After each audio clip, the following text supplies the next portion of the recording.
वक्त बदलता है फिर बदलेगा सारा जहां आपका होगा. Hello friends, again I am in front of you, and as you know that we were studying about the preposition. Before this video I already posted a video in which I told you something about at or in, है ना.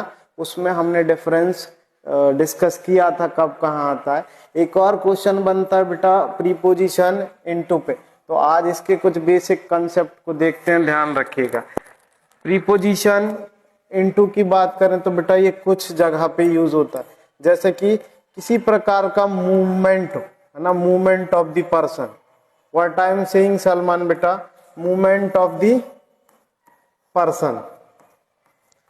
उस case में हम preposition into का use करेंगे. Focus कीजिएगा example पे, उससे ज्यादा बेटर क्लैरिटी आएगी. जैसे कि एग्जाम्पल के लिए अगर क्वेश्चन फ्रेम होता है राम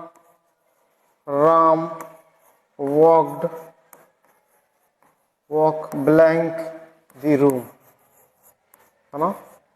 यहाँ पे राम देखिए बाहर था, फिर वो वॉक करके रूम में जा रहा है, तो यहाँ एक प्रकार का मूवमेंट है.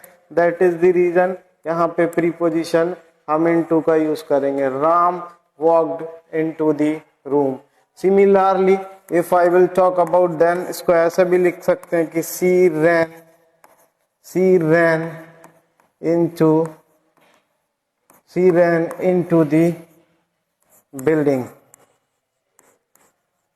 वो बिल्डिंग में भागी, पहले आउटसाइड द बिल्डिंग थी. दैट इज द रीजन यहाँ भी एक मूवमेंट ऑब्जर्व है, तो हम यूज कर लेंगे यहाँ पर प्रीपोजिशन इनटू. ये इसका बेसिक फंडा हुआ, है ना. दूसरी कंडीशन, दूसरी सिचुएशन आती है किसी प्रकार का कोई भी change. What I am saying, किसी भी प्रकार का अगर कोई चेंज हो रहा है तो वहां भी हम प्रीपोजिशन इनटू का यूज करते हैं. जैसे कि आप ध्यान दीजिएगा, यहाँ पे चेंज की मैं बात करूं तो किसी भी प्रकार का चेंज, जैसे कि एग्जाम्पल से देखते हैं. पहला एग्जाम्पल ये रहेगा कि वाटर को जब हम हाई टेम्परेचर देंगे तो वो क्या हो जाएगा, वाटर टर्न्स इनटू वेपर, है ना. तो इस केस में यहाँ पे इनटू का यूज कर लेंगे. Water turns into vapour. यहाँ भी एक प्रकार का चेंज है, that is the reason preposition into आ जाएगा. दूसरी बात, मैं कैटरपिलर का एग्जांपल लूं तो कैटरपिलर जो है वो चेंज होती है किसमें, बटरफ्लाई में. तो यहाँ पे भी एक चेंज है, कैटरपिलर चेंज्ड ब्लैंक बटरफ्लाई. तो यहाँ भी जो इल्ली है वो किसमें, बटरफ्लाई में चेंज हुई. दैट इज द रीजन यहाँ पे प्रीपोजिशन हम इनटू का यूज कर लेंगे. सिमिलरली ऐसे ही कुछ एग्जाम्पल और हो सकते हैं, है ना. थर्ड पे क्या याद रखिएगा, मूवमेंट हो गया, चेंज हो गया. जब हम कोई चीज कहीं पर रख रहे हैं, पुट कर रहे हैं, या किसी चीज को हम इंसर्ट कर रहे हैं, वहां भी बेसिकली आपको प्रीपोजिशन इनटू देखने को मिलेगा, है ना. फॉर एग्जाम्पल जैसे कि see put pen blank into pocket. देखिए सी पुट, उसने पेन कहाँ रखा, पॉकेट में रखा. ये भी एक प्रकार का कुछ रखना है या इंसर्ट कर रहे हैं. दैट इज द रीजन यहाँ पे प्रीपोजिशन इनटू आ जाएगा. Again if I will write see just keep the book blank in cupboard, है ना. तो यहां भी क्या आ जाएगा, see just keep the book into cupboard.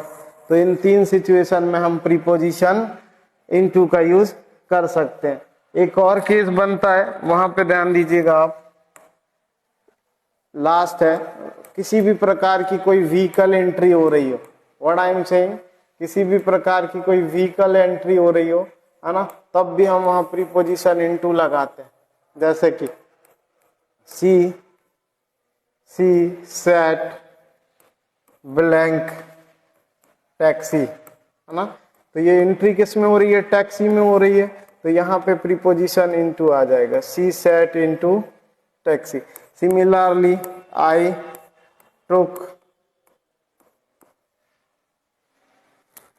took entry into the car, है ना। तो again we will be using preposition into. तो आप शॉर्ट में इसको याद रख सकते हो, कहाँ कहाँ, MCHI याद रखिएगा बेटा, कहीं पर किसी प्रकार का मूवमेंट हो, चेंज हो, है ना। यहाँ आप किसी चीज को पुट या इंसर्ट कर रहे हो या इंसर्ट कर रहे हो या व्हीकल एंट्री की बात हो, वहां पे हम प्रीपोजिशन इनटू का यूज करते हैं। Thank you and have a nice day.